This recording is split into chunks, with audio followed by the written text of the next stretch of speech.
Diam-diam vaksin COVID buatan Sinovac yang seharusnya dalam kendali pemerintah ini dijual sebagai booster atau dosis ketiga di Surabaya. Nah, pelakunya merupakan jaringan kecil yang diduga melibatkan aparat pemerintah atau negara. Koresponden CNN Indonesia Miftah Farid dan jurnalis foto Andreas Wicaksono menginvestigasi jaringan kecil tertutup penjual vaksin Sinovac ini.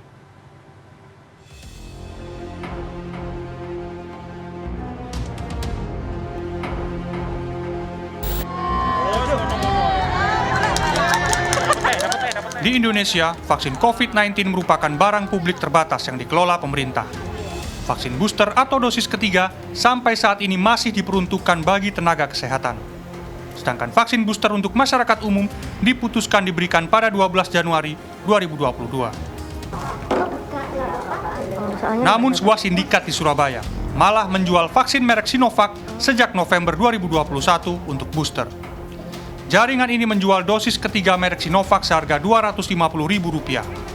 Dari investigasi CNN Indonesia, ada dua sindikat penjual vaksin Sinovac, yaitu jaringan yang dikelola YEZ dan DA.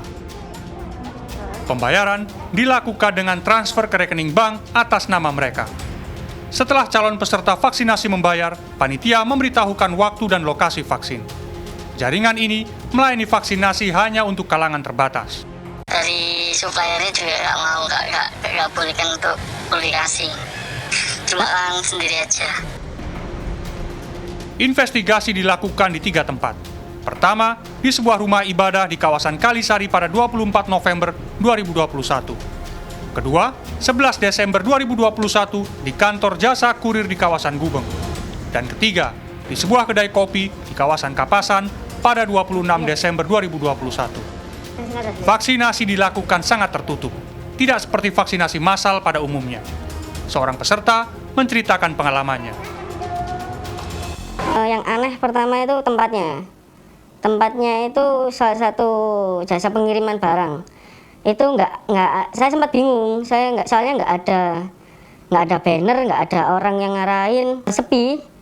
Panitianya yang saya tahu waktu itu 2-3 orang.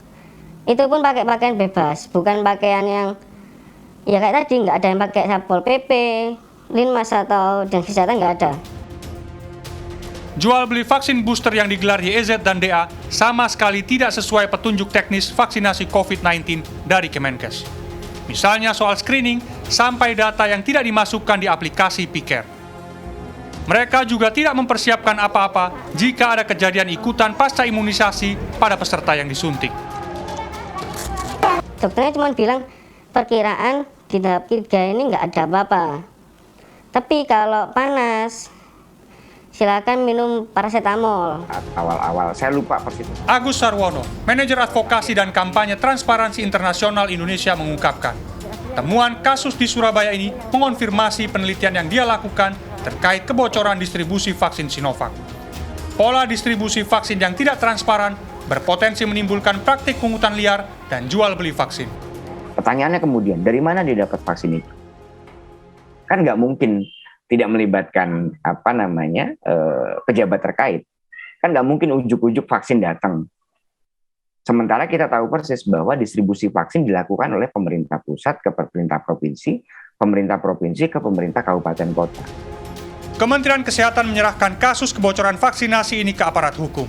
Polrestabes Surabaya sendiri sedang melakukan penyelidikan. Miftah Farid, Andreas Wicaksono, Surabaya.